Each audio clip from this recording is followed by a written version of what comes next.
Hello, I'm Niko Chocheli. I'm a fine artist and book illustrator and iconographer. Today we're having a presentation and exhibit in Philadelphia at the American Academy of Sacred Arts to honor the founder of Academy, Sister Paula Bearschmidt, and also to enjoy a fellowship with many of the people who love art and appreciate beauty.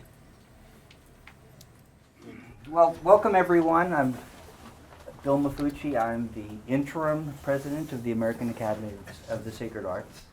I'd like to welcome you to this next presentation of a series of presentations we've been given by artists and students of art.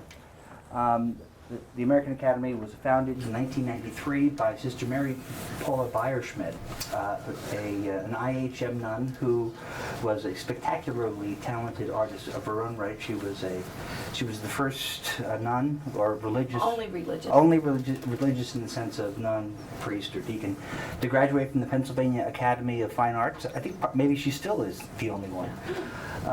She created the Academy in 1993 in response to some papers by the Vatican calling for the creation of institutions and academies for the training and the promotion of sacred art. She purchased this building in 2000. That's how I got to know her. I'm a real estate lawyer. I'm not a fine artist. I'm a con artist more than a fine artist. And I helped her always on a pro bono basis. So she had a problem with this building, and I helped her. That's what I do. And then she called me for another matter the next week, and then the next week we had other matters, and it was always a delight to help her. She passed away unexpectedly in 2013. And I was asked to keep the organization alive, and I agreed to do it on a temporary basis to help honor her mission. And one of the things that I know she's very proud that we've done since she passed away was creating this gallery, mostly with the help of a wonderful local engineering firm, J.J. White. I want to promote them at all times. I mean, everything here. This used to be a doctor's office, and they were just small examining rooms. And she bought the building, hoping to turn it into what we see today. When Sister Paula was alive, she was very fortunate to gain the acquaintance of some prominent, superbly talented artists. None more talented and prominent than Niko Chocheli, our speaker today. All of the art in this room, except for the pieces by Sister Paula in the back, are Niko's pieces. He's going to talk about them today. If you don't have a sheet which lists all the art, so there are some in the back. One other thing I wanted to mention, another artist that Sister Paula got to know very well was Louis B. Sloan, he also graduated from the Pennsylvania Academy of Fine Arts and taught at the Academy for 35 years. For 18 of those years, he served simultaneously as a conservator for the Philadelphia Museum of Art. Before he passed away, donated prints of his Autumn in Chester County, which they're all autographed, the limited edition prints. The only thing that we are selling, if you're interested, this is not a sales pitch. I'm just letting you know that they're available. We have a limited number of these prints, which the Academy is selling for $100 a piece. So if you're interested, let me know. Anything that you purchase here, you're purchasing directly from Niko. And without further ado, here's my good friend, and you're going to enjoy listening to Niko Chocheli. Thank you. Well, it's a great honor for me to be here and to be able to speak and present the work on display. I'm very grateful that you're all able to come and see the work and enjoy it and hear me. And I would like to start my presentation with the words of Lewis Carroll from the Alice in Wonderland. Begin at the beginning and go on until you come to the end, then stop. That's what I'm going to follow. This is my idea. So let's begin at the beginning. And I will start from very beginning, and in the beginning was God. And God was a beginning of everything. And since this is an Academy of Sacred Arts, and the master work represented here represents a sacred art, or art in service of sacred purpose, in service of God, then this is the beginning of everything. And that should glorify and give honor to the Creator. And that is really what the purpose of art is. You know, when people categorize art in different categories, I would say all true art is religious art, because art glorifies God by imitating His creation and finding in His creation a beauty. And therefore, directly or indirectly, God is being glorified. There are some, not every artist who painted before necessarily were religious, but all the great artists, some of them were not. They wanted it or they didn't. By serving beauty, by discovering the beautiful things, by finding in nature a beauty, they would, directly or indirectly, would still give glory to Creator. Therefore, that is the most important thing, and I would like to very much so this to be a most important thing in my life, to serve God with what He's given me, and with my skills and my work, which also His, to serve Him and give Him back the credit for Him giving me all this. So, in antiquity, according to Plinius the Elder, is a story, ancient story, that how first drawing was made. There is a story which speaks about a young lady named Dibutadis. She was daughter of a Greek potter. And she had a beloved, a man she loved, who was about to depart for a far journey. And before he left on a long journey, she traced the silhouette of his profile on a lamplight. And Pliny said that this was the very first artwork ever made, very first drawing. So that's what drawing, how it began, according to what in antiquity was believed. So she would keep it as his memory. So when she would miss him, she would have his outline. So what does that mean? That means that we imitate a life. And life is also created by God. Therefore, artist is a perfect imitator. And today, people always think and worry about being new, being adventurous, creating new things, but we can't really create anything new.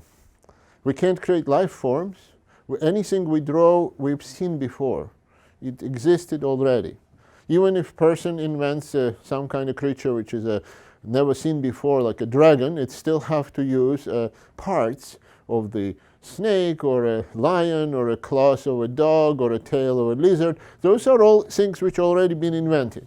Therefore, the idea of modernizing or creating a new exciting art is not a right path. Artist always imitates. But what artist imitates a most important thing. It's beauty. So there are different artists and different ways to see things, but the truth is one, and it is beauty. And beauty is created by God. So that is very important. Therefore, goal of the art is to find first, like being a good archaeologist or a good detective, and discover it in the nature. It's all around us, and distill it and bring it forth. That's why we acquire skills in order to portray a beauty. So beauty is the most important thing artists should know about. That's what art is all about, a beauty. Now, this is a lofty concept, and one would say, what is beauty? How would you describe it? Well, let's start to say that something which word timelessness comes to. Again, in the modern world, people chase after fashion and popularity and things which come and things which go. But there are certain things, certain values never age, and beauty is one of them. Beauty has no expiration date. I've never seen it written on it anywhere. Expires this century. And that's why we still admire Leonardo and Michelangelo. That's why we hear Mozart and enjoy his beautiful music. That's why we read Shakespeare and the great poetry of greatest poets and writers. The beauty they served is timeless. So the timelessness is what beauty is all about. And again, the architect and creator and eternal author of timelessness is God. So when artist tries to discover beautiful things, artist again comes to God. And That's the whole key of everything.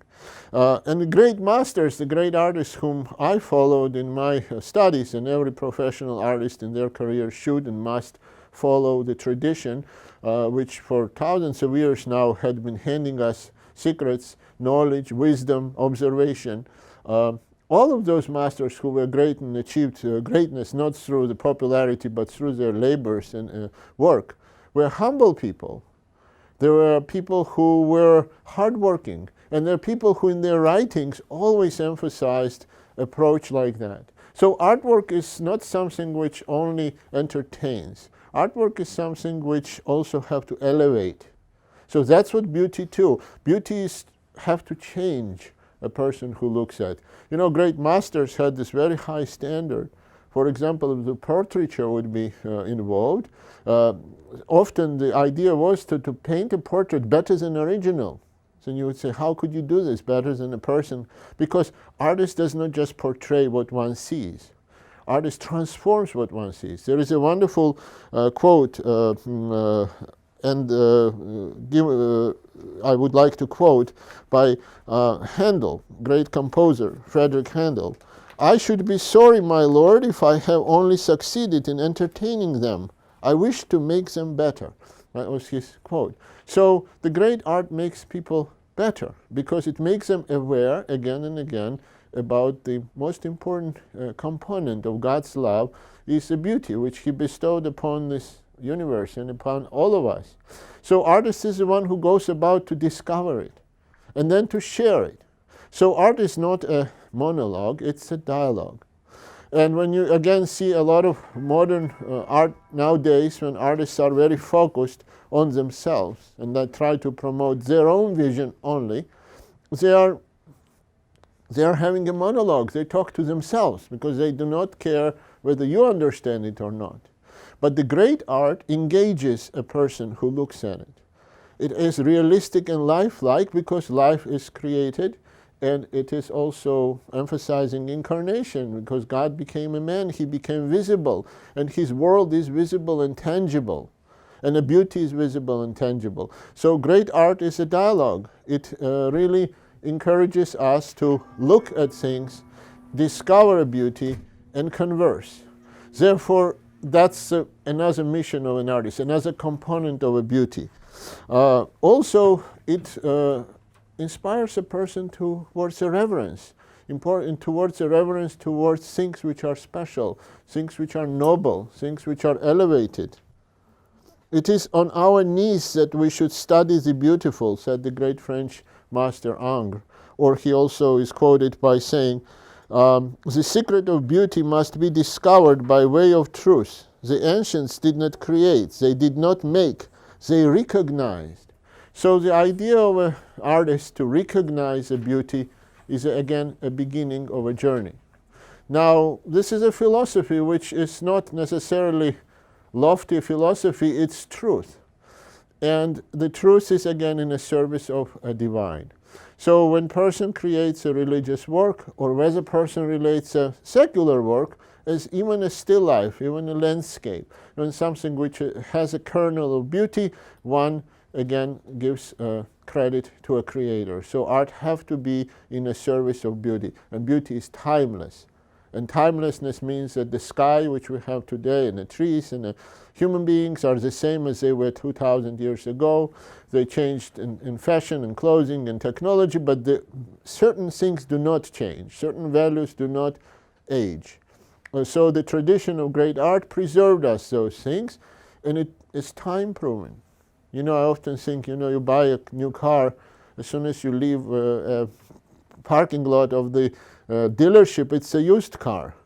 And a house as new as brand new it ages and gets older and falls apart. But the great art only appreciates as years added to it. Because if it is truly great art, it continues to share the message. I mean, these people died hundreds of years ago, and yet we still admire their work because they touched upon something which is timeless. Why would I still like Rembrandt? He died 300 years ago. Or any other great master, Michelangelo, who was so humble that he said, I'm a simple man and of little worth, spending my time in striving to give expression to the art God gave me. little worth, Michelangelo. So you can see a humility of these people. So this is what really great art is all about. Now, I shouldn't be talking about great art myself because I'm just a student, but I'm learning. And what I'm learning I would like to share with you as well. And that is what I discovered for myself. Now I did the beginning, now go until I come to the end, but we're not close to the end yet. So in the middle part would be to tell you a little bit about myself. So I come from country of Georgia. I was born in country of Georgia. This is a very ancient country which is situated in a crossroads of Asia and Europe. It's an ancient Christian country, one of the oldest Christian countries, which had, just for example, 6 apostles preaching gospels in the beginnings of church history. And many legends and lore surrounded this country through the centuries, since very ancient times. All the mythology, all the myths and stories, like story of Argonauts, you probably all heard about In Search of a Golden Fleece, which was kept in Colchis in western Georgia, and Georgian Queen Medea. We have word medicine named after her because of her being knowledgeable in herbs and healing.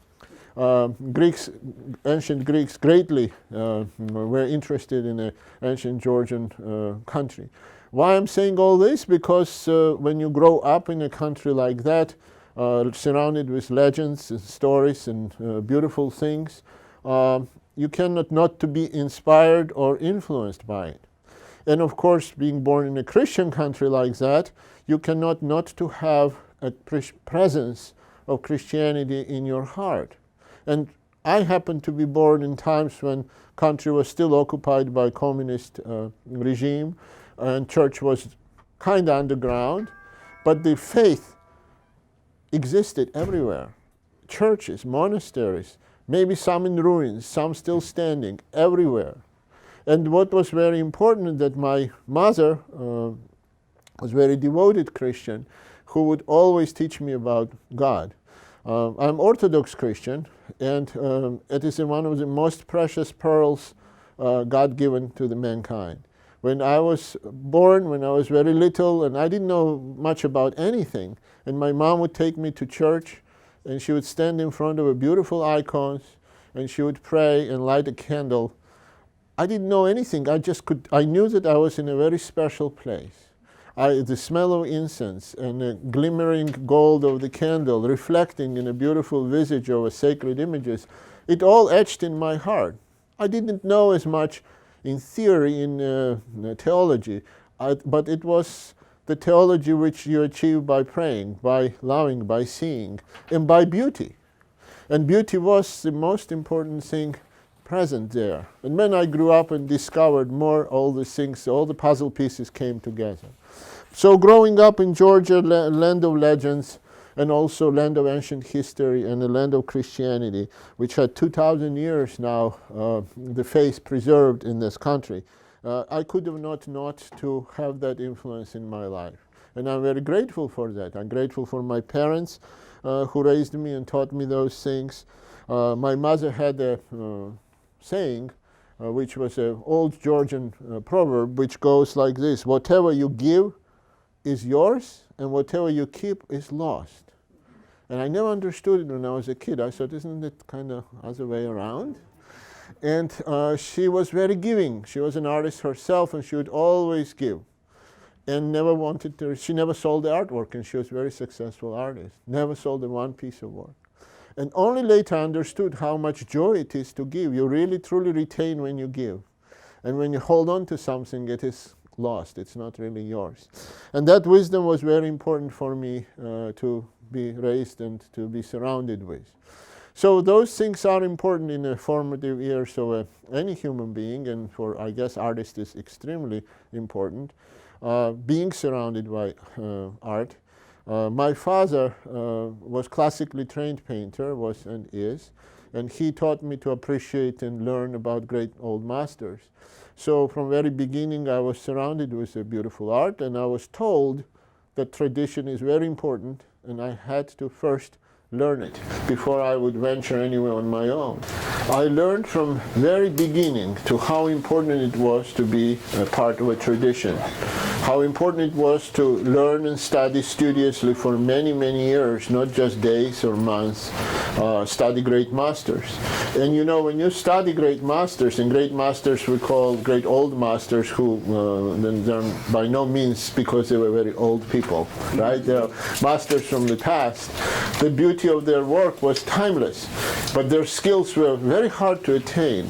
But what was very important is to understand that hard work and admiration of nobility of a beauty will bring a fruit, a good fruit. And that was what my father was always teaching me and always wanted me to pursue.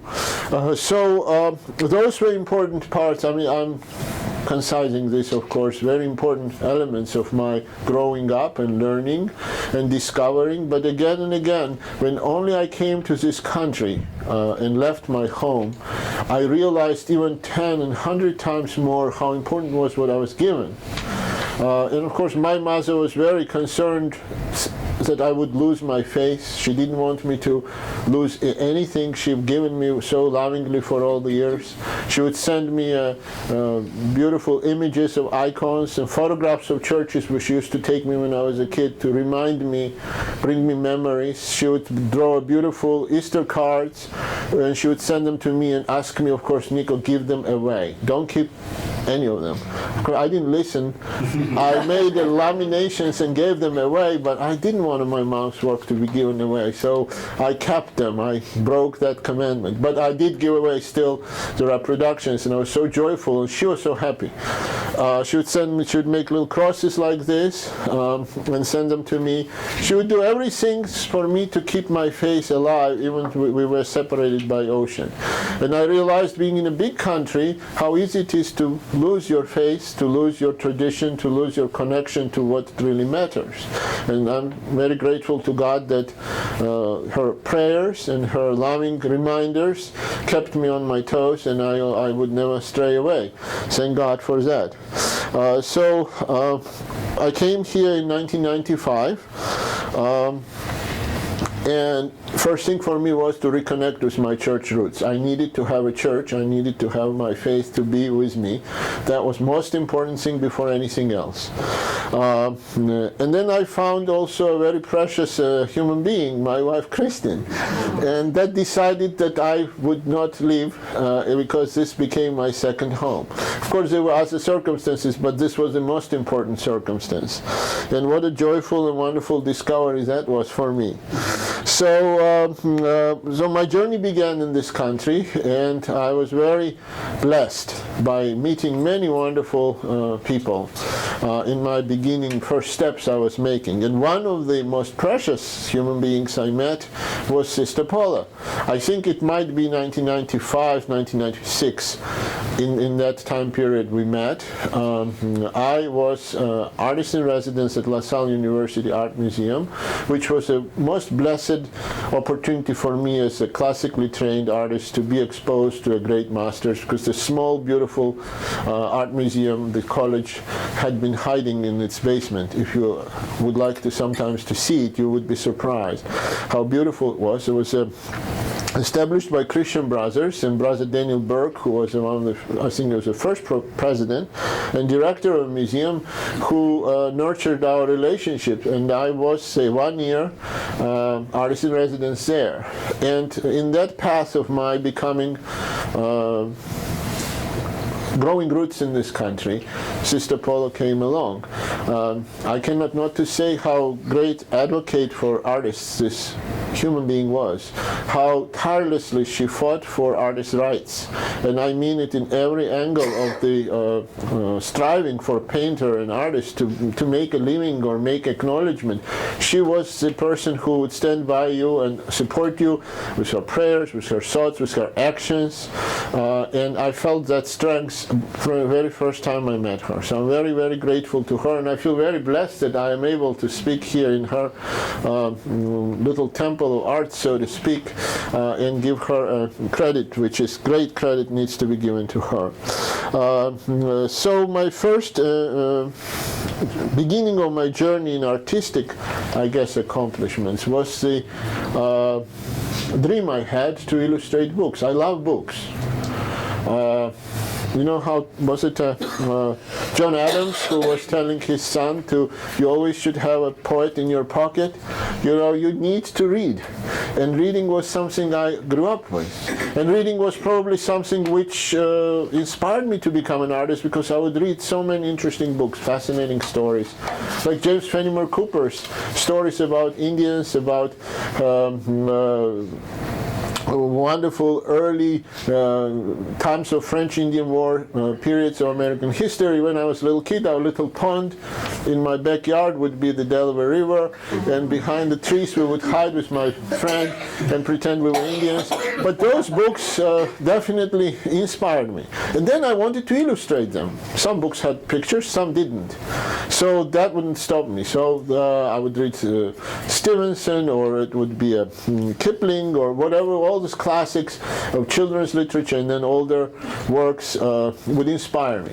So illustrating a book became something very delightful for me, because it was very connected with my reading. So I had this dream and desire to illustrate books here and maybe even get published if that would be possible. And as I was working at LaSalle University, my first year, my goal was primarily to assist the curator of a museum with presentations of great collections they had. They would bring students and I would give them a little art history of the works, but also to produce 2 monumental works in a year. One was a painting to paint, and that was a painting of Annunciation, which I painted, and it says at LaSalle University collection. And the second thing was to illustrate books. They loved books too, and they wanted some good, beautiful religious books, and first book was Book of Jonah. And Book of Jonah was my first book I illustrated. It was printed and published by a very small press run by the museum. And then I submitted this book project to a larger publisher, St. Vladimir Seminary Press, so an Orthodox publishing company which does enormous work in promoting religious theological work, in particular there in New York. But they have not done children's books before. So I didn't know what to expect. I just knew this was an Orthodox Christian publisher and they should see my Book of Jonah, so I sent them the sample. Usually, if you've ever tried to hunt for a publisher, you know that is a very exhaustive hunt. And it's very hard to be caught or catch it. In a third day or fourth day after I submitted it, I'm getting a phone call from the editor, which is very unusual. And they loved the book, and the first thing what they said was very interesting. I have one illustration. It's not now here. It's in collection of right now of Antiochian Orthodox Archdiocese collection in their museum. I depicted a Jonah coming out of the whale, and according to the theological understanding, that is a prefiguration, Old Testament prefiguration of a resurrection of Christ, 3 days being in the belly of the whale. And what I did when I illustrated this, I illustrated literally how he just emerges out of the whale, but in the background, and I did a shadow of a cross, kind of hint that this is kind of prefiguring the Christ. And what was very interesting, that they caught this immediately. And they said, you know, we've seen many Jonah illustrations, that's a popular story, Jonah and the whale, but we've never seen this. We would like to publish it. And that was the beginning of the journey. Then a few other books followed, and I think in total we did 4 books with St. Vladimir's, and other publishers followed. But this was a very interesting how Jonah launched me to the publishing world, so to speak. So that was wonderful. And I will show you the books which are represented here, not all of them, but a few illustrations of each, so you can see what the journey was all about. Now, of course, you should not be concerned not seeing all these works as I explain it, because you can afterwards come closer and study them. I will just give a little history behind the works, and then later on you can come closer. So please don't be shy to see them up close. I'll just showing you here a representation of 4 illustrations from Book of Jonah. All the works represented here, other than prints, are uniquely original, one-of-the-kind works, published pieces for all these books which had been published here in the United States. So the Jonah was a beginning, and what I have here, one is the very first illustration of the Jonah. The word of the Lord came to Jonah. So what is interesting about this piece, throughout the book, what my idea was to show that how Jonah was first kind of more on an arrogant side, a little puffed up, a little bit of a stubborn, and God tells him to do something, but he has his own ways and own ideas how to do it. So the way Jonah is dressed throughout the book, you will notice, very extravagantly, you can see the peacock feathers, you can see all sorts of scraps of clothing, a leopard skin and a tiger skin, and he looks like his clothing shows him being a flamboyant, self-sure, stubborn man. But as story goes on, as true story goes on, and he comes to his repentance and understanding what God wanted him to do, and he couldn't escape it no matter how much he resisted, he stripped off his clothes, he stripped off his pride. So some last illustrations, which I do not have here in the show, he's almost naked. When he comes to the point when he sits under the plant and he gets really hot and he's repenting for sure, for real, he loses his pride and his surety of what he thought was right rather than what God wanted him to do. So that's kind of what makes this work interesting, that it has this kind of pattern. Technically it's done in 2 techniques. One is a pen and ink and watercolor, and it's a brilliantly colored, as you see, and then it's contrasted by the pen and ink, which is very classical, very no color at all, kind of very strict line drawings.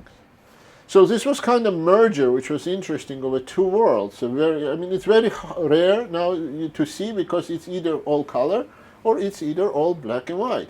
This is a work which both kind of came together. And I sometimes smile and say this was probably kind of destiny, because being born in a country which is between Asia and Europe, and which constantly kind of harmonizes the East and West, it becomes kind of part of your nature if you're born there, because you have best of both worlds.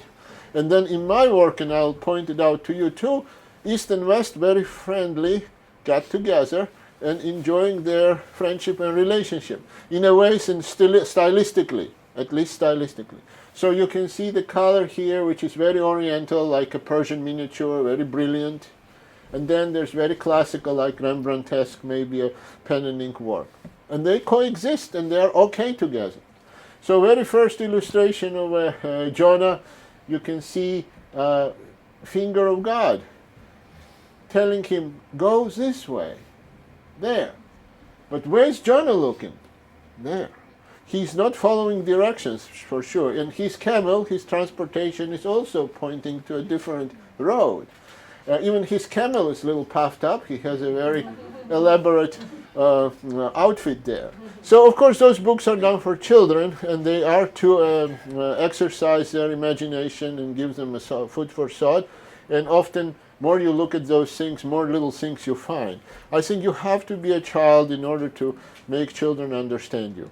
So artists should never look down on his audience and say, well, I'm skilled, I'm a master, I know this, so they better understand it. Again, it has to be a dialogue.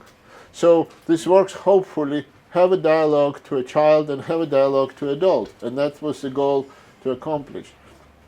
This drawing here representing an undersea world, and of course, you know, it's a great fish which swallowed the Jonah. So I drew Jonah as a little teeny tiny man in the belly of the whale here. And then I shown even larger creatures of the undersea to show that in God's creation it's not limited really. I mean, even whale is a little teeny tiny, and the Jonah is even tinier. So it's an underwater world with all sorts of creatures, and here you can see Jonah. Here's a drawing of a Jonah emerging from the water, but that's not the illustration I mentioned, but it's one of the drawings. And you can see tail of a whale who is just about to dive because he just released him. And here is Jonah inside of a whale, and you know, I had to study a little bit of whale anatomy. I never had to in my life, but I had to in this case, so you can see not only vertebrae, but you can see even the whale bladder and his intestines wrapped around the Jonah to make it realistic, yet not gruesome or not. It's very colorful. If I wouldn't tell you, you probably wouldn't even pay attention on this.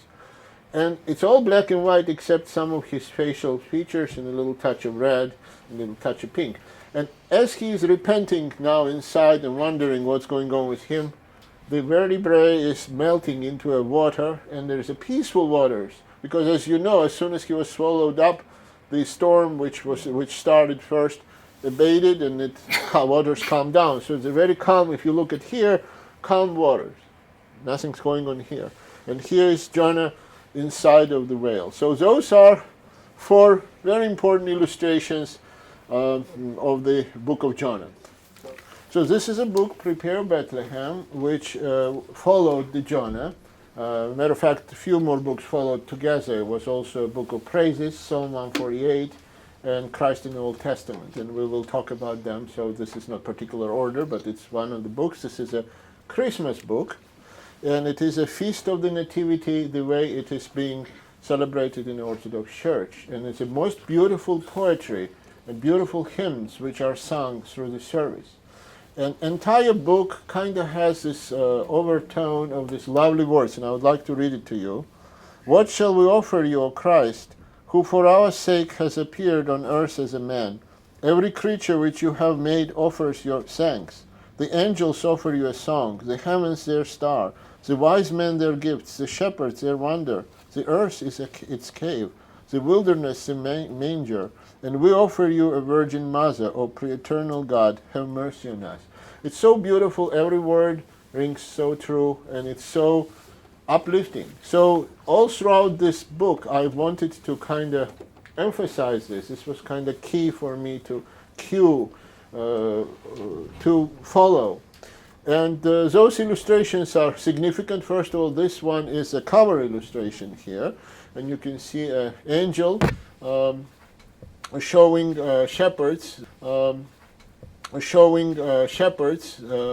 say in the modern terms, it's a direction. Maybe it's an ancient GPS device. It's a map, and it has a cave, and it has a star in it.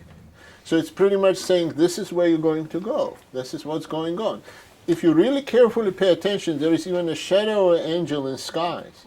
This work has a very brilliant blue all throughout the work. And there is a church in Georgia which dates, I think, 11th or 12th century. And all the frescoes have this incredible, brilliant blue color. And what I was told through historians as they researched, the color, the pigment of the color was derived from the crushed precious stones. So pigments usually are derived from different minerals and different crushed natural things. But they used actually precious stones to crush, to receive that particular vibrant blue. It's a remarkable experience when you enter a church and you see that blue. No paint can ever capture it. So I always was fascinated by this, and I thought this kind of bright, brilliant blue will be such a wonderful example of the mystery of nativity. A true mystery, a beautiful mystery, and a joy of a nativity. So you can see the blue color. Same thing here is a stylistic thing to pay attention, is that certain things are very realistic and certain things are very iconic.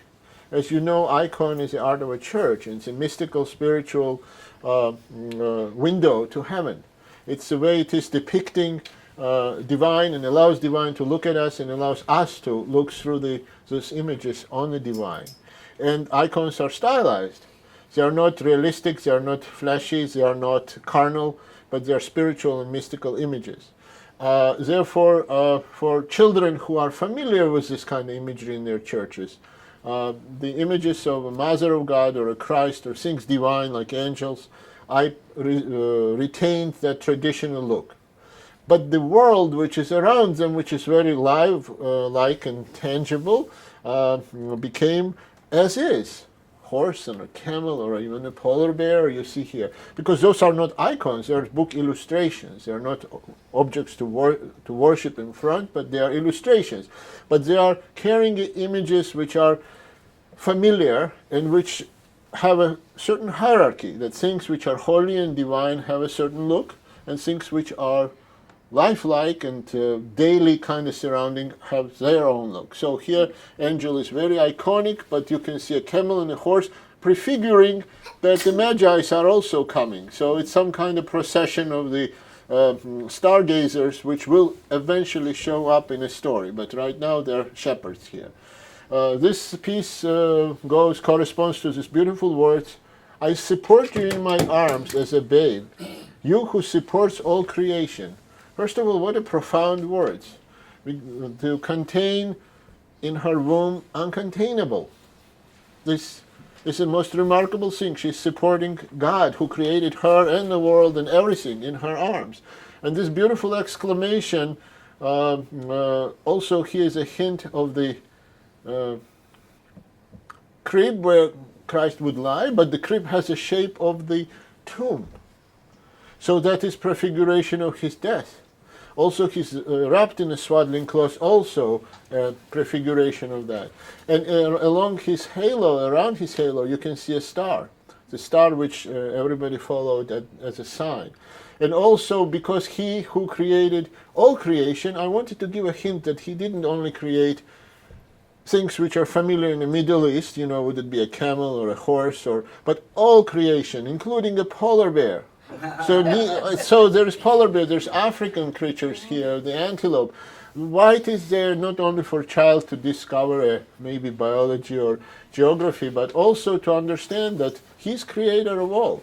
So even there is a cave here, very iconic, in the shape of a church and a bell tower. They sit on the earth. There is actually a hint of a planet. There's a lot of mystery in these books, a lot of symbolism, which is actually explained in the beginning of a book. It says artist notes, which I gave it to publisher, not thinking that they would publish it. I just shared with them what I thought, and they said this should be in a book, and it ended up in a book. So this is part of it.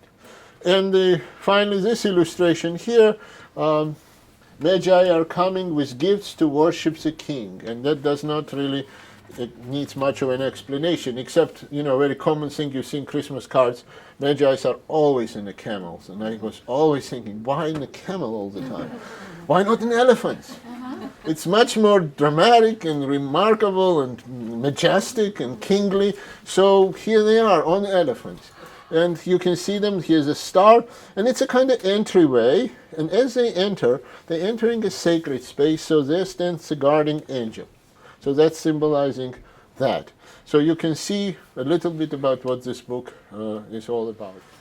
So here is a representation of another book, which is a Psalm 148, a Psalm of David, called also Praises. So entire psalm is praises of God. And stylistically also here I had that merger of East and West in a sense that I wanted to make sure that certain hierarchy is preserved. So everywhere where Creator or God or Christ is represented, he is done in a gold. So he's here, he's here, he's here, so I used a special gold to show him, and he's very iconic, very mystical, very stylized. Everywhere where I deal with other divine things, like angels, for example, or a transformed landscape, like rocks and things like that, they are done actually in silver. Probably was a headache for a publisher, because it's harder to do all of this, so they chose to, I think, to print gold, but the silver they couldn't. So they have a more metallic gold. I mean, nowadays probably both are easy to do, but at the time this was probably a challenge. But in originals, you can see that. In the book you might not, but if you see closer, there is a metallic silver here showing angels, always gold showing Christ. So that's the thing. And the rest of the world, just as it goes, in full colors. For example, you can see all the animals and creatures. Somewhat this book could become a book where a child can learn all about nature. And when I say child, I mean all of us, because we are all children in God's creation. So those books are actually not children's books. They are for children and for adults. Everybody probably can carry something with themselves when they see these books. So it's widely open for any audience. So this piece here represents Christ, the creator of heaven. And this part of Psalm says, "Praise the Lord from the heavens, praise him in the heights, praise him all his angels, praise him all his hosts, praise him sun and moon, praise him all you shining stars, let them praise the name of the Lord." That is also part of Orthodox church service. And every time I would hear it, I would imagine, how could this be illustrated? How would it be done? Well, obviously my feeble attempts are probably very far from what it really means. But as I would love to imagine, I showed Christ holding here a planet, and he is a Saturn. So in each part of the praises which I illustrate, Christ holds a certain creature or certain creation to emphasize that particular part of a psalm. So here he's holding a Saturn, and he's upheld by the angels and cherubim and the seraphim. You can see a moon and a sun and all the movements of the clouds. And each image of God has this semicircular arch, which has a gradated colors. It's called mandorla, which is kind of symbol of the heavenly realms and the glory of God and beyond the earth. So you can see here's a blue, here's actually green. So one can follow that pattern as well. This piece, of course, a very entertaining piece, and that is "Let them praise the name of the Lord," and this is all about birds. So let's see what the book says. "Let them praise the name of the Lord, for He commanded and they were created, and He established them forever and ever. He fixed their bounds which cannot be passed." So here we see every kind of bird praising Lord. And there are parrots, there is a pelican, there is ostrich, small birds, large birds, the swan, a turkey, woodpecker, etc. And Christ is holding a little swan in his arms. So again, he's holding a bird. But then I thought also, how many birds are there? Of course, you can't really show them all. So I thought maybe a certain creature should have a certain significance to a Christian symbolism. So I have here pelican. Pelican is actually in medieval times had been a symbol of Christ, by the way. And the legend was, story was that the pelican would feed his babies, and if they would be very hungry, he would rip his chest out and give his own flesh, the bird, to his babies. So it's a symbol of Eucharist, giving the blood and body of Christ. So they thought that bird would represent that. So it's very interesting. That's what in medieval times they believed. So pelican is an important bird, and he's sitting here very importantly. Then I sort of also living in this country to show, okay, well, which bird is very popular in the United States, I wonder. Well, I guess bald eagle should be the one. Then I remembered Thomas Jefferson. I remembered Benjamin Franklin pushing very hard for a turkey. And I love turkeys. And he had this wonderful letter to his daughter where he says how turkey is so important and how turkey is so noble and how wonderful and how bald eagles sometimes can just swoop over and steal the fish from another bird, and we should have a turkey. But it's hard to really agree on how not that pretty he is. So I think choice was right. So I put both American birds here. So that might be interesting to discover. So all those little things are here to wander, discover, come back again, and that's, I guess, attraction of this kind of work. And it gave me a chance to really explore all of the things I liked. This illustration represents the verse which speaks about beasts and all cattle praise the Lord. And you can obviously see here the beasts of burden. You know, there's camel, there is a donkey, there's cows. and Christ is holding a lamb. Makes a lot of sense. So again, this is similar stylistically, drawing, and it has, and you know, some of the animals are elaborately dressed. Maybe some point I'll talk to you about Niko's hats, because I developed certain fashion for my animals. They wear hats, and some of them are very interesting. So here's this snuck in with a cow and maybe a camel and a donkey. But anyway, they have presence. And of course, child will delight in it, and so is adult. So those are these three drawings representing it. Question, why is this mandorla green as opposed to blue? Sometimes mandorlas are depicted in different colors. I've seen them in purple as well. So this is just the heavenly realms which could change in their colors. It's not necessarily a sky. So it could be a different kind of planetary things and different kind of cosmic things. So the colors, I've seen colors in different interpretations. Niko, I have a question too. Mandorla? Yes. How do you spell that? Are you asking me how I spell that? No, the reason I ask is in Italian, mandorla means almond. And is that Yes, it's almond shaped. Yeah. Yes, because it's almond shaped. Yes. Yes, it's a good guess. I think we're done with praises. We're never done with praising God, but we're done with this particular dog. This is one illustration only, and I wish I would have more representing this wonderful book called Christ in the Old Testament. Now, just the title of it is remarkable. And this book is significant because it actually compiles very beautifully not maybe all, but many of the Old Testament prefigurations, and side by side their New Testament fulfillments.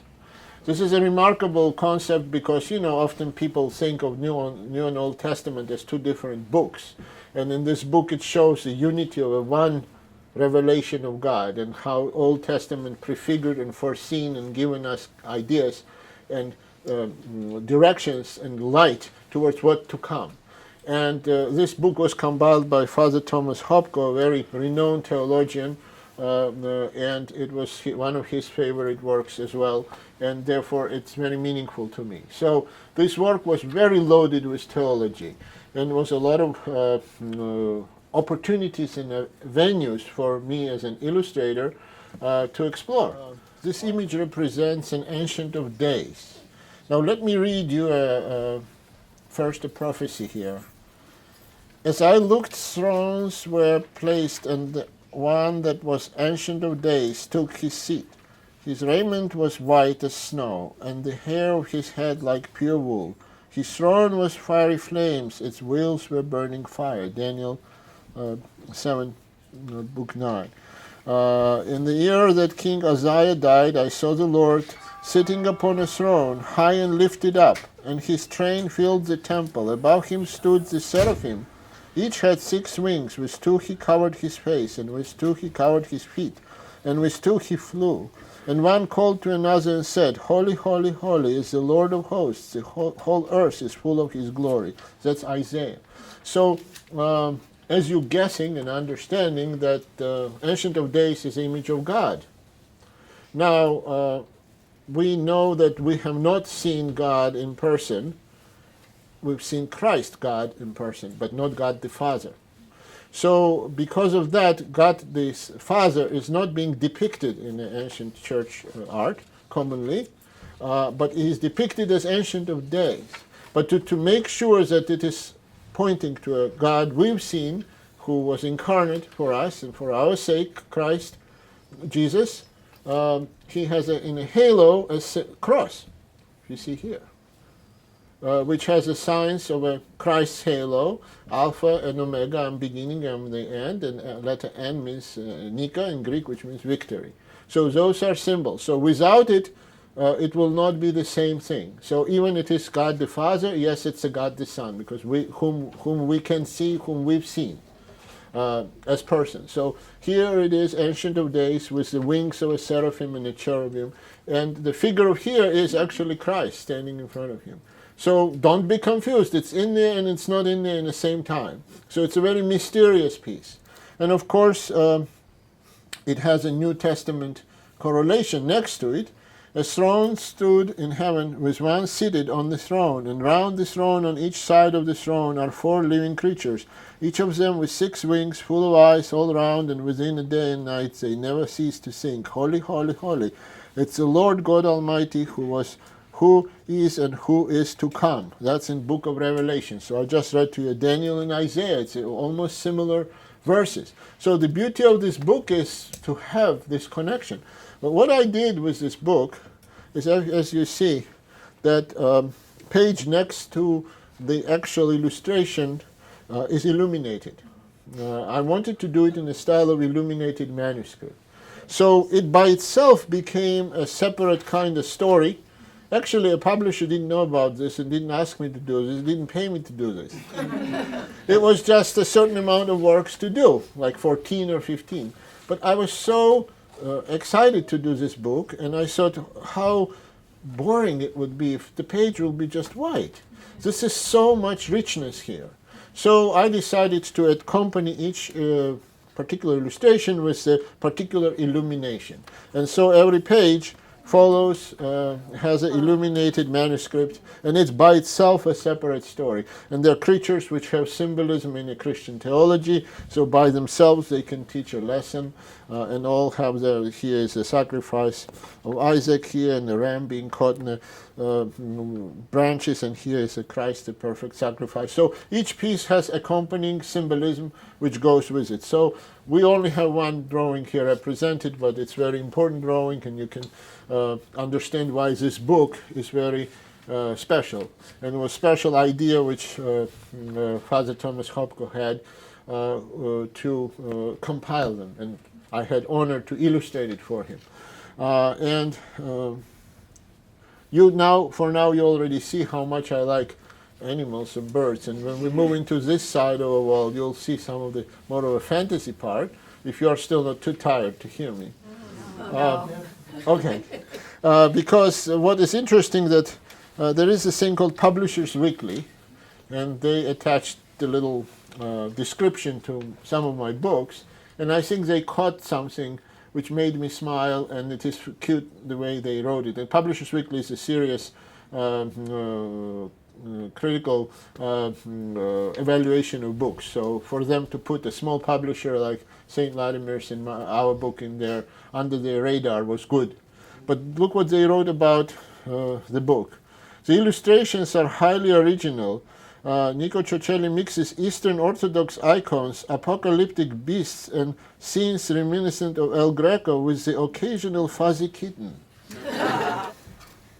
After my collaboration with St. Vladimir Seminary Press, I guess this journey which began continued, and a few other Christian publishers expressed desire to work together with me, and there were other books published as well with the other Orthodox Christian publishing companies.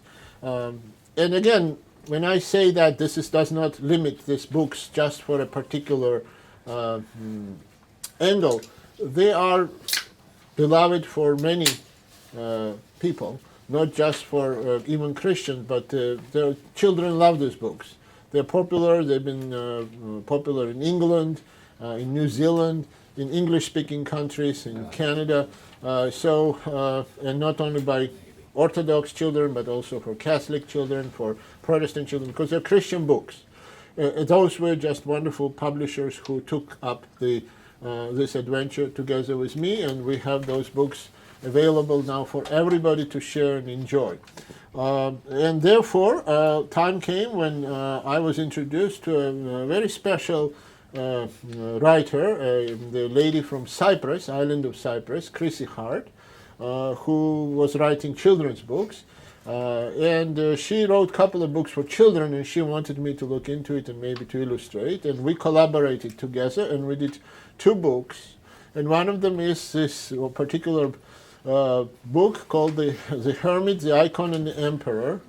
And it's a very interesting book, and it takes place in island of Cyprus, whose map I portrayed here.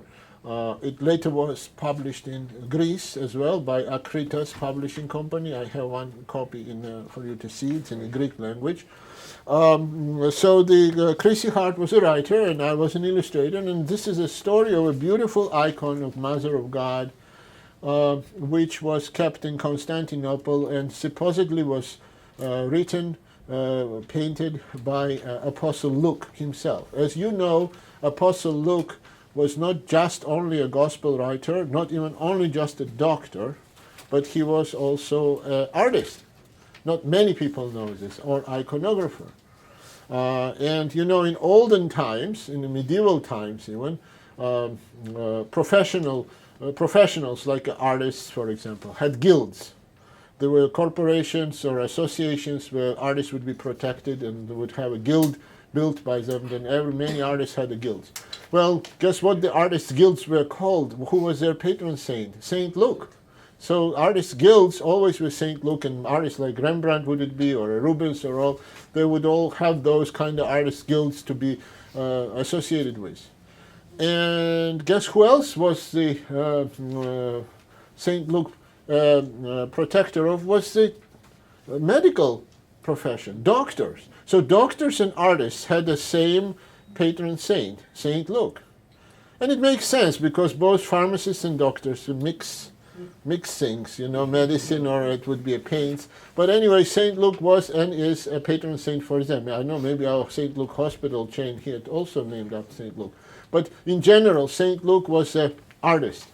And there are very few, not many, icons surviving. And one of them was this beautiful icon of Mother of God he painted, which is preserved in the island of Cyprus. But this icon had a story.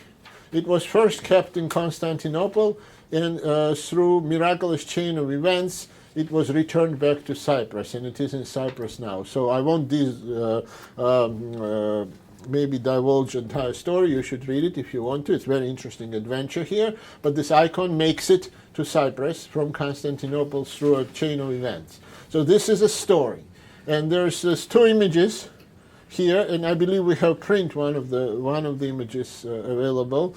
And this is original piece here, and this one of this icon, Island of Kikos. That's what it's called. It's here. There is a monk and an emperor, and they are bowing down and venerating this icon. You can see a little detail.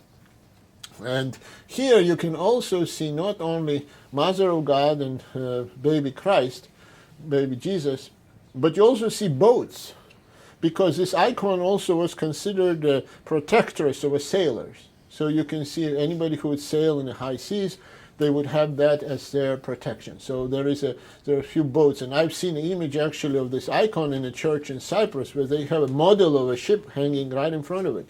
So the sailors and people, seafaring people, would appreciate it. Now I will tell you, I don't have this illustration. I do not know if you can see this clearly here, but there is one significant work in this piece I considered was important for me to do.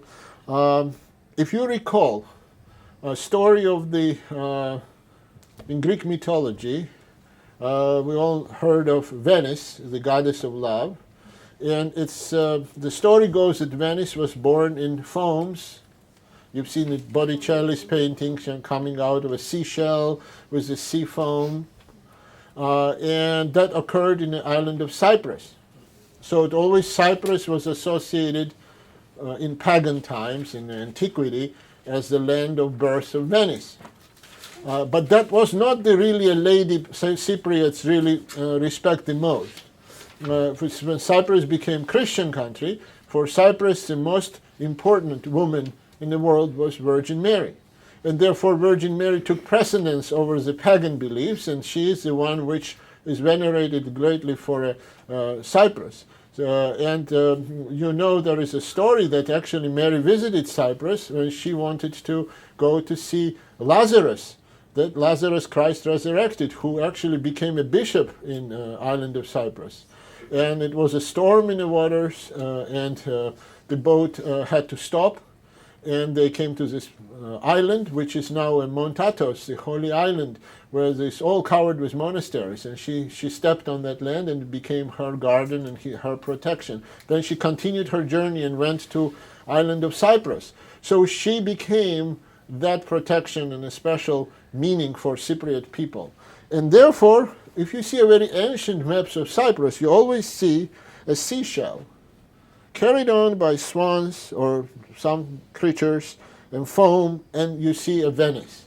So I said, well, Miss Venice, you have to step down, and now we have a true protector of Cypriot people. And here is a Virgin Mary carried on a seashell in the foams of water with the swans carrying her.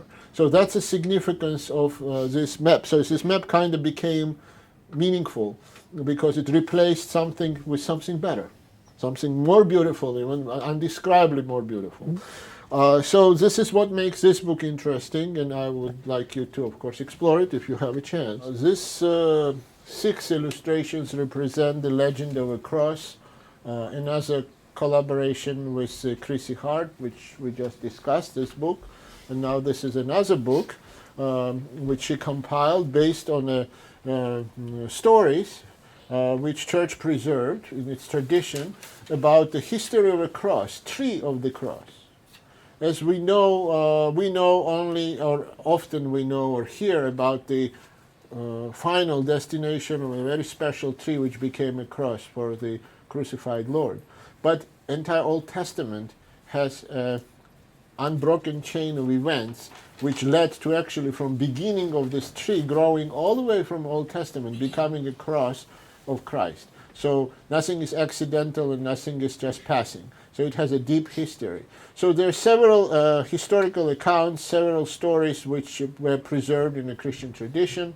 And there was one book called The Golden Legend, which was written by Jacobus de Voraine, which inspired many monumental paintings through Western art as well, and where he compiled one of the traditions. So this particular book actually is corresponding to that tradition of a story of a tree of a cross, starting from very beginning from Adam and how it developed and grew. And we encounter King Solomon and Queen Sheba in the story. We encounter many, King David, the psalmist, and in the end this tree becomes the tree of the cross. So again, I will not divulge the entire story, and also time-wise I don't want to tire you. It's a very interesting story, beautifully leading you from very beginning to the end. So I illustrated this book, and what would be maybe interesting and significant about this too, that also I did it like an illuminated manuscript, so the capital letters are all illuminated. So you can see all the letters. See, in a book, those letters then have a text following. Like this you are seeing original before it had been published and all that, so it doesn't have a text, but this is how you find it in the book. So every illustration has a capital letter which is illuminated. So that's the one technical, stylistical part. This is a cover of the book, the very cover, original. And you might say, why the lion? And I would say, well, Lion of Judah. So that's a kind of symbol of Christ as well. And also probably I would chuckle that I do like lions. You probably noticed that. I remember I had exhibit, and I had a friend who was an older gentleman. He carefully studied all my work. It was over 150 works. It was in the Villanova University, a big exhibit. And then he came to me before the show was over and said, would that be safe to assume that if you would have a pet of a choice, that would be lion? I said, yes. These 6 illustrations are examples of this book, The Legend of a Cross. One thing I would add, you should read the story because it really reads like a wonderful adventure, and a wonderful adventure of a very beloved thing, which in the end, even it was thought of as a torture device, became a glory and a life-saving for mankind. And it's very logical how things develop and change and you arrive to the end. And actually the tree which became a tree of a cross when it first sprouted out. And this is here in this illustration. You do not have it. We don't have it here. It's described that the actually tree was shaped as a flame. It had 3 branches in the top. One branch was cypress, one was pine, and the other cedar. So this is a 3 tree grew out of one tree, which eventually was the tree which was cut down by soldiers to make a cross out. So please do read it. This book was symbolic for me and significant as well to do. And I made a dedication here to my great-grandfather, who was a dendrologist, which is a science of trees. Dendron is tree in Greek, and logos is knowledge. Dendrology is the science of trees. And he was a world-renowned scientist who gave all his life to cultivating and developing the biology of trees. And he was tragically killed by communists in the Soviet terror time, 70-year-old man, and our family was a great victim of that. And for me it was very significant that I'm illustrating a book about tree, very significant tree. And would it make a lot of sense to dedicate it to memory of man who gave all his life to a concept of what tree is all about. So that is why this book was important for me as well. And I recommend you to, of course, explore it. I think we are done with the... Now I'm going to close the books. This is a painting depicting Daniel in the lion's den. Now, what we saw previously, or we've spoken about, were book illustrations. Now, this is a painting. And as I mentioned earlier, I was trained as a fine artist. I did mention that I graduated several colleges back in Old Country, and primarily the Tbilisi Academy of Fine Arts, where I've been studying masters, and of course through my father's tutelage. So to paint classically, to paint realistically, was what I wanted to practice, and I still continue to practice as a painter with my training. Therefore, this is a painting here done in a traditional classical style, depicting Daniel in a lion's den. Now, this is a remarkable story, you all know, and this story had been explored by many great masters. There's one very famous version of it is in Washington National Gallery by Rubens, and many other masters explored this. This is a remarkable story. It always fascinated me, and I always wanted to paint. And it portrays a Daniel in a den with lions, and Daniel, who served God continually, had been delivered by God.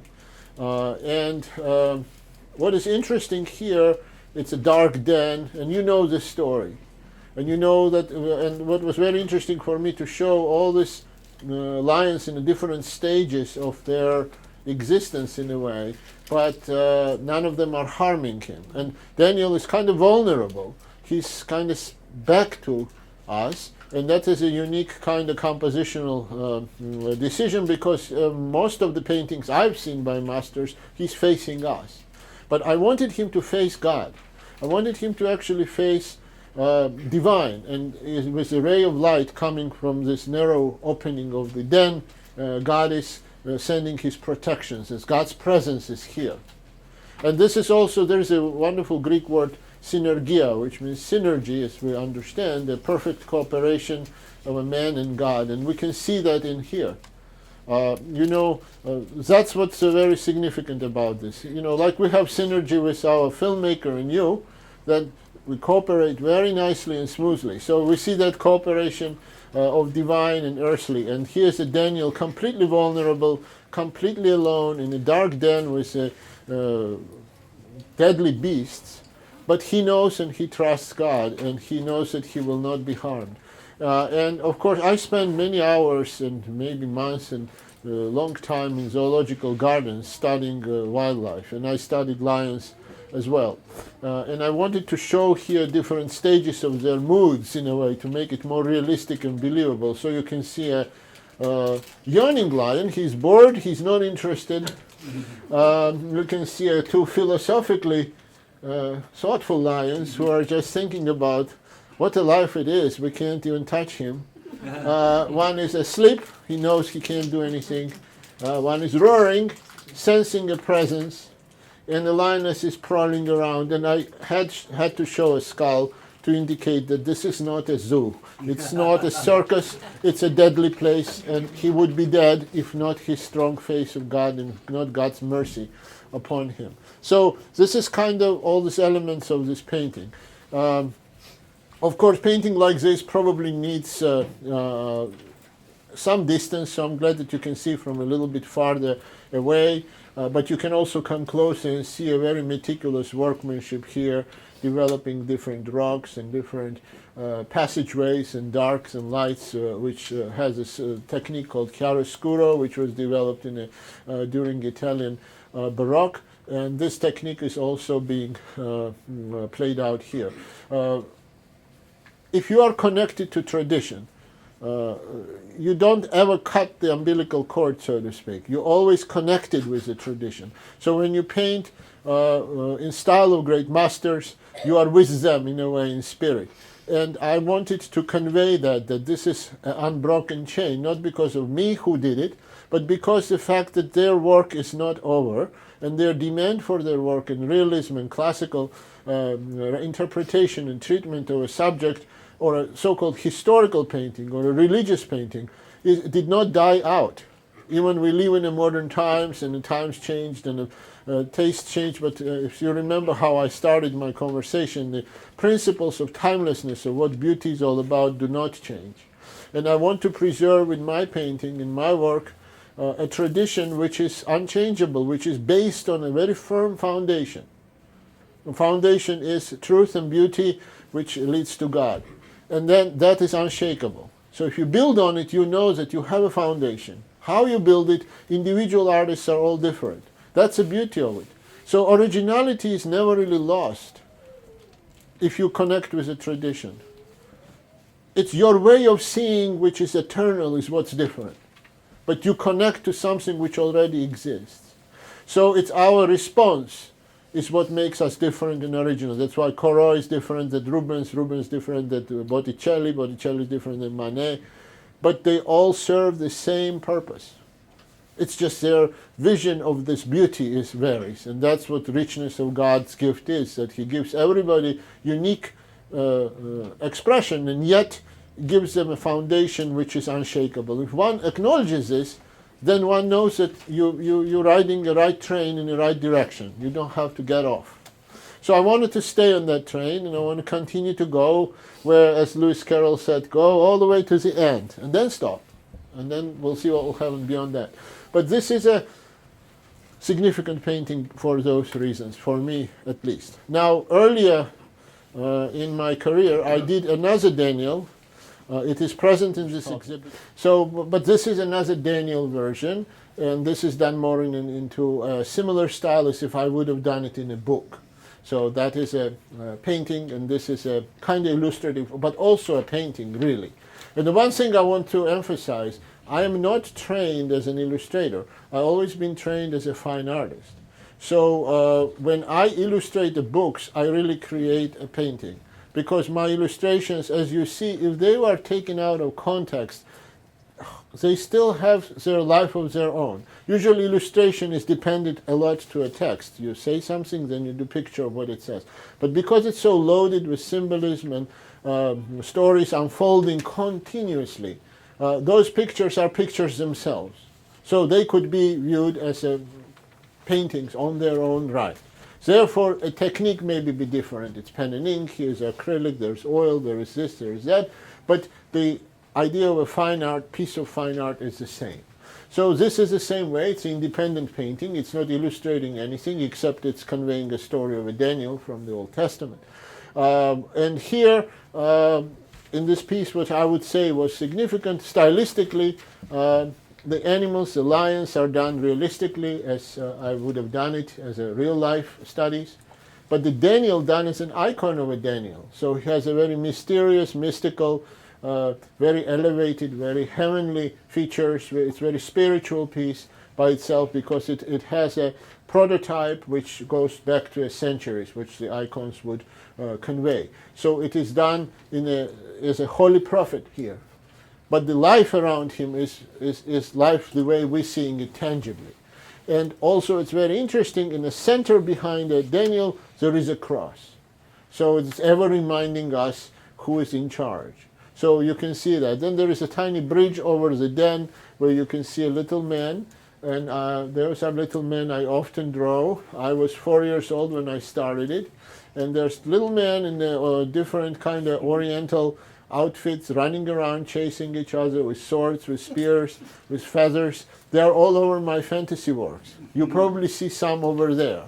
So, and of course that was to a great annoyance to my teachers, because I usually would draw them during the classes. Chemistry, physics, math, those were least favorite subjects. And as soon as teacher turned back, I would pull my notebook and would draw. And here it is, the crocodiles attacking the camp, or a lion prowling in the night in the middle of the very serious physics lesson. And I was not there, I was in Africa. And the teacher would grab it and put it away, and then as soon as she would turn back, I would pull another one. So I was hopeless. But they realized that, okay, he probably wants to be an artist or something. So those little men retained their presence in my life, and they start to appear in my other pieces of artwork. And even now, after hopefully I outgrew them, I didn't really. So they are running around throughout my works, and you probably will see them if you really carefully look. Not in of course, holy sacred subjects, but they did sneak in the Daniel story though. And they are somewhere there here as well. So they're interesting to see. And actually, sometimes I thought, what they do represent? And there is a kind of approach in ancient literature. Georgia had a very well-known, world-renowned poet, Shota Rustaveli, who wrote a great poem called The Knight in a Tiger's Skin. And this is an incredible medieval piece of literature. It's a masterpiece like Dante's Divine Comedy, or Shakespeare's works, or Cervantes' Don Quixote. Each nation has their greatest writer and poet. So Georgia has Rustaveli. And in this poem, it's a great poem, philosophical treatise. It has a religious, spiritual, philosophical, deep work. And it's poetry, over 800 verses, each line is rhymed. It's an incredible masterpiece. But action in the story happens in those exotic lands, in lands of Arabia, in Egypt, in India, but it is really a Georgian story. But he uses these different countries to mask the story. There are all kind of metaphors and the comparisons which are really on the surface appear elsewhere, but they really talk about something else. So I often thought that my little men, even they're not dressed like necessarily Georgians, they're kind of my countrymen. And they're always in a fight, because Georgia always had to defend its borders, always fight invaders. So they're always in some kind of action and also in some kind of movement. So they are kind of symbolizing a struggle. So you'll see them there, as cute, as funny as they are, they might have a deeper meaning. But anyway, they are here, and you're welcome to look at them and enjoy them. But often I thought, in the worst nightmare, if they come to life, they're not going to like me, because I constantly kill them, stab them, throw them to lions and tigers, and they fight, and it's a wild world. So you can see that alongside with something very serious and important, there is have to be a kind of childlike fantasy and whimsy for artists to continue to enjoy the world around and give it back, and especially to young audiences who would also probably join in very gladly in this kind of adventures. So I think this is what about Daniel. Now I can smoothly move towards another picture here, and this is a print actually. The work is in a private collection, original painting. It's just almost as large as Daniel. It is a painting, and it is called Adam Naming the Animals, or a Garden of Eden. So you now guess why would I like this subject so much. So it has pretty much, and you know what is very funny, every creature in the world I tried to squeeze in. I couldn't still do justice to a beautiful world God created. But what it represents, there is an Adam in the center, and there is a line of creatures lined up to come to get their names. You can see a seal right now getting his name. And of course, you recognize Ancient of Days, God of old, and yet he has a cross because it's ever reminders that it is Christ. And there is a day and even night in the picture. You can see a moon. I just wanted to convey that this is a paradise. It's time outside of time, place. And when I was thinking of a composition, I was thinking, okay, well, I want to make sure every continent is represented, right? So we have India with a tiger, we have Africa with an elephant and a giraffe, we have polar worlds with a polar bear, we have a lamb and a lion, right? Very symbolic. We have the all these wonderful parrots. There is a jaguar, South America. The turkey made it here too. And then I had to do a smaller creature, so after the spectacular one. So there are rabbits and butterflies. And then I tell you a funny story. I have a student, you know, I teach, I have an art school, and I have a student from Puerto Rico, a very lovely lady, and picture was painted, painting was done, and had to go to the client. And she walks in the studio, and she loves to talk, and she's very emotional and very entertaining person. And I got accustomed when people would walk in my teeny tiny studio to see a big painting like this. It's kind of startling. But she didn't look startled at all, and she looked and said, "Something is missing here." So I was still taken aback. I'm thinking, well, I tried my best. I can't really have every animal in here. And he said, "Where's Coqui?" I was thinking, Coqui, what's Coqui? Never heard of the animal Coqui. Well, if any of you heard of it, this is a teeny tiny frog which lives only in Puerto Rico. It's indigenous to Puerto Rico. And he makes this little cute sound, Coqui, Coqui. And it's very rare, and Puerto Ricans love him. And therefore, she thought, wait a minute, you have everything represented, but you've got to have Coqui. And I thought that was a very valid suggestion, and I had a little room like in an ark. Ark was about to sail, and I said, okay, get in. And the Coqui got in. It's right here. Just wanted to let you know that alongside with the original work, which you've seen and we discussed, we have a representation of a prints as well, which reproduce those original works. They're all limited edition prints. They are signed. They are numbered. Anyway, you see letter AP, it means artist proof. It's a kind of the very early and valuable edition when the print was first printed. So there is a choice to look at and enjoy, and certain things are replicating originals here, and certain things we don't have originals here, but we have preserved them in a print form because some are in the private collections and I don't have them any longer.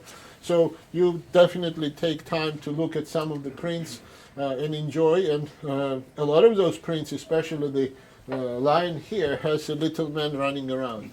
So if that interests you, there is a one of a Noah's Ark. There is a in year 2000, I had been chosen by the Immaculata College at the time as an artist not artist in residence, it's a featured artist for the major exhibit, and I had my icon of St. George, which they chose as a symbol of that particular exhibit year. So we have a print representing that. That's a kind of historical print of the time. So you have plenty of things. This cheetah is coming from a book, a Christmas book. It's one of those beasts waiting eagerly for a star to show up in the sky. So you will find that in the book. It's a close-up of one of the illustrations. So rest is self-explanatory. There is a print of the wolf, which comes from the Aesop's fables. I love Aesop's fables, and I illustrated several of them. There's so much wisdom in those stories. And this is a story of Wolf and a Heron. Do you guys remember Wolf and a Heron? That's one of my favorite stories, when Wolf is eating something and a bone sticks in his throat, and he's dying, and he sees Heron passing by, and he asks the Heron, please for help, and said, help me, I'm dying, help me, help me. So, and if you help me, I'll greatly reward you.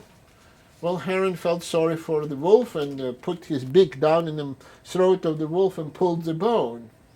And wolf just didn't even say thank you, started walking away. And the Heron was a little disappointed and said, "Where is your great reward? Aren't you going to reward me as you promised?" And wolf said, "Aren't you lucky that you had your head in my mouth and I didn't bite it off? That's a great reward for you." So stories like that are priceless. And so much storied information and wisdom in those. So anyway, there is a wolf. That's after operation.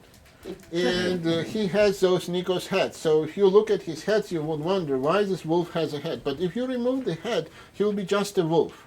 But if you put the head on, he is a personality. And that's exactly why those heads appear in those animals. So you might delight in discovering those little things. These 5 pieces are representing, I call them my fantasy work. Again, they are not illustrations, they are individual pieces of artwork, but just done in a medium of a pen and ink watercolor, and has a color, silver and a gold. I've been fascinated from childhood in the Persian miniatures.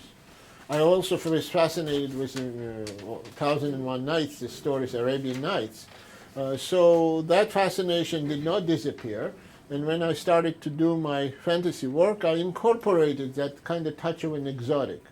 So you can see the gold, because gold was a very important part of illumination, not only in the Byzantine or medieval Christian art, but also in the Orient, and also Persian miniatures have those. So you can see some of that because of this depicting different cities and towns, and they have exotic setups. And of course, animals often appear larger than my little men, because that's why they're called little men. And they all have, some of them are very dramatic, some of them are more peaceful, and some of them have a kind of mystical presence. Like, for example, this night leopard with very deep red eyes emerging from the dark. So another thing was very important for me to work with the color. So it's not just a drawing. We've been talking constantly about drawing and stories and subject matters, but color has its own presence, and color has its own richness. The tones and the half tones and the different colors, so you can enjoy a combination, so a green and gold and gray here, or a blue and silver here. And then here's a style which I used in my Jonah book, where the bear is, Datris in Georgian means bear. The bear is here, it's very realistic, and then very graphic pen and ink drawing of a tree, very classical tree, and very colorful bear. And of course, bear has his own hat. So this is a little bit of that. These 2 drawings kind of stand apart in the exhibit. They're representing some of my academic classical training. And I chose these 2 drawings. One is a graphite pencil called Hand of the Creator. It's a hand in the process of writing, and it is done in a pencil and a paper. And the another one is an image of St. Paul, also inspired by Renaissance art, and but it's done in an oil pastel, which is a different technique to convey that kind of type of drawing.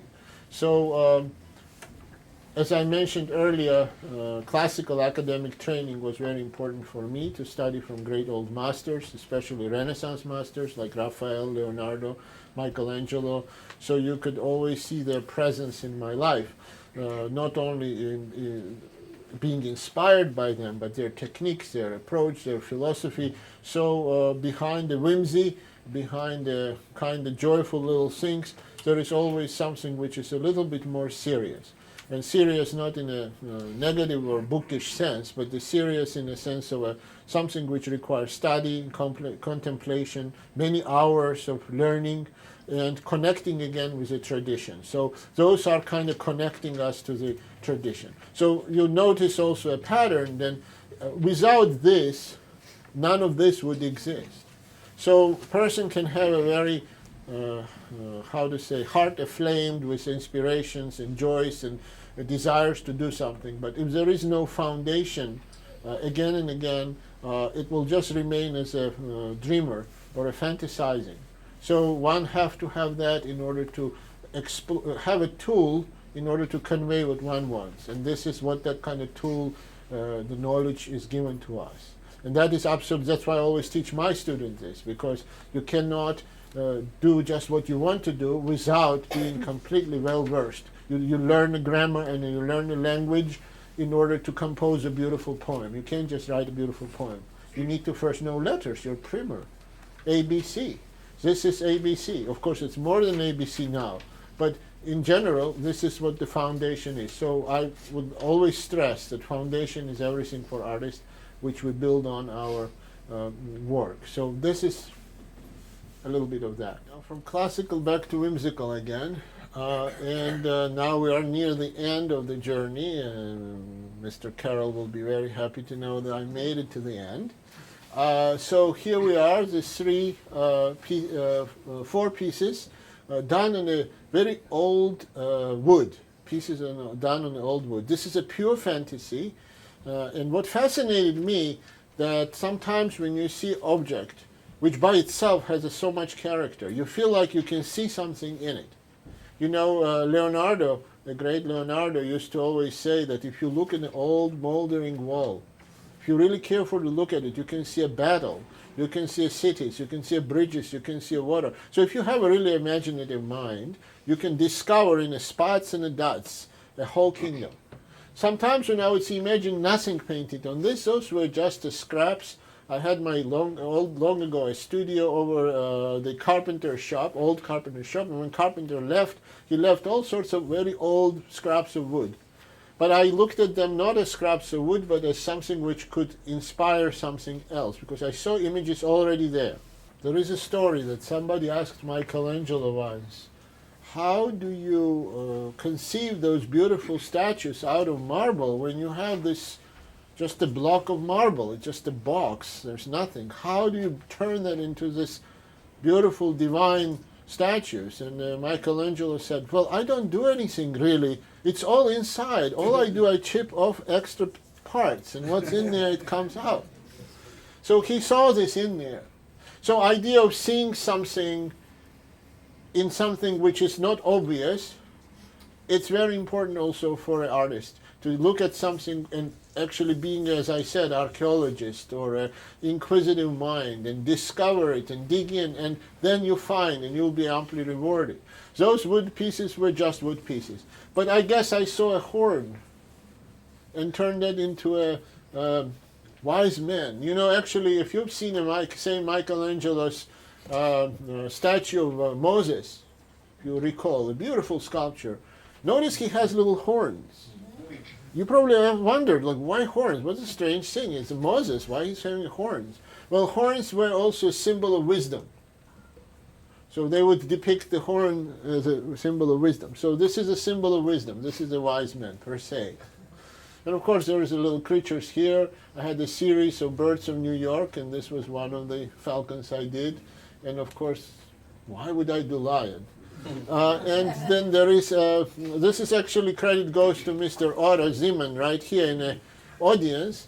One day Mr. Otto gave me this cutting board in the shape of a whale. Well, guess who made up on there? Of course, the Jonah.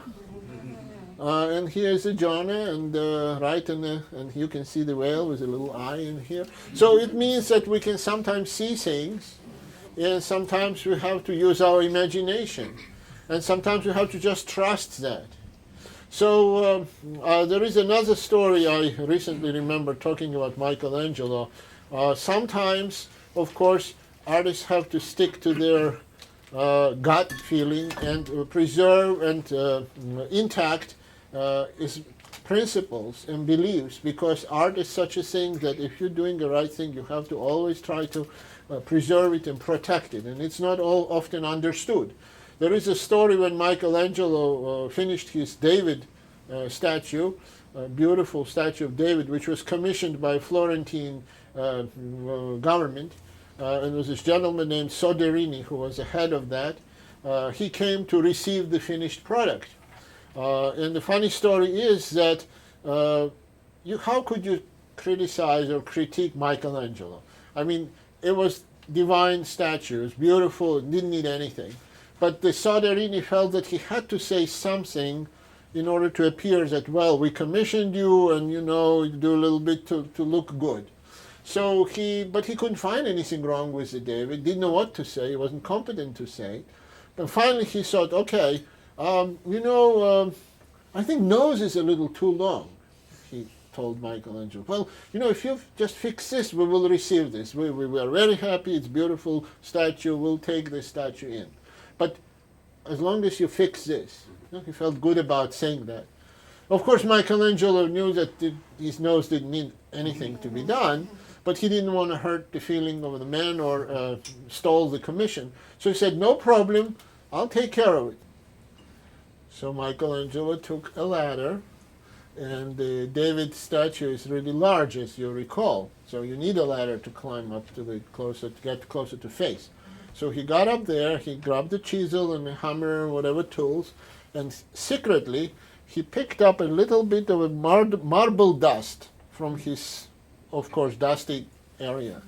He climbed up and went up there and pretended that he was chipping off that extra flesh from that long nose, so to speak. But in reality, he hadn't touched it. And he let go a little bit his fingers, and this powder started falling down. So it looked like that he was chipping off what he was told. Then finished this, came down from the ladder and said to Soderini, okay, I fixed it, what do you think? And the man looked and said, see, so much better now. So work was, of course, approved. Now, I believe there's so much more to say, but I believe now works should say themselves more than I should. And actually, honestly speaking, I shouldn't be saying anything, because if this cannot say anything, me telling you about my work doesn't. Well, in the conclusion, of course, I would like to thank all of you for being here and hearing what I had to say. And as I began my presentation with giving a credit to the most important thing in our lives, is giving credit to God for giving us the talents, inspirations, and concept and idea of what beauty is, and through beauty to another vehicle, another way to recognizing Him in our lives. And in that sense, painting and drawing are not by themselves. It's a one family, because God was creator, and He is, and He created us in His image, and therefore He given us many different ways of expression, of discovering of the beauty. And that is not just only painting and drawing, but also sculpture and architecture and music and poetry and literature. So all those are arts. There's a reason Greeks called them muses, as sisters, right? So life of an artist is not just isolated brush and palette and pictures, but it's a complete life which you're connected to those things. And the face is guiding light, but the path you walk on with your brushes in one hand and a book under your armpit, and always that's the kind of way I imagined myself walking. And because I mentioned literature and poetry, I want to finish my presentation with a little poem written by Rudyard Kipling, a great British writer, and it's called L'Envoi. It's a lovely poem, and it's very artistic, and I often imagined this when I was a kid, I always imagined if I would be in heaven, and if would I see Leonardo or Vermeer or Rembrandt, I could talk to them. Or would I see originals, like I see a St. Peter and Paul, I can sit and actually paint them from life. Well, when I was very little. But anyway, it looks like not only just me, but Kipling thought of that too. And I would like to finish this with his beautiful little poem, which has a little whimsy in it and pleasant ending. So I'll read it to you, and then I think you're welcome now to look around and enjoy yourselves further. When Earth's last picture is painted, and the tubes are twisted and dried, when the oldest colors have faded and the youngest critic had died, we shall rest, and faith, we shall need it, lie down for an eon or two, till the master of all good workmen shall set us to work anew. And those that were good will be happy. They shall sit in a golden chair, they shall splash at a 10-league canvas with brushes of comet's hair. They shall find real saints to draw from, Magdalene, Peter, and Paul. They shall work for an age at a sitting and never be tired at all. And only the Master shall praise us, and only the Master shall blame. And no one shall work for money, and no one shall work for fame, but each for the joy of the working, and each in his separate star shall draw the thing as he sees it, for the God of things as they are. Thank you.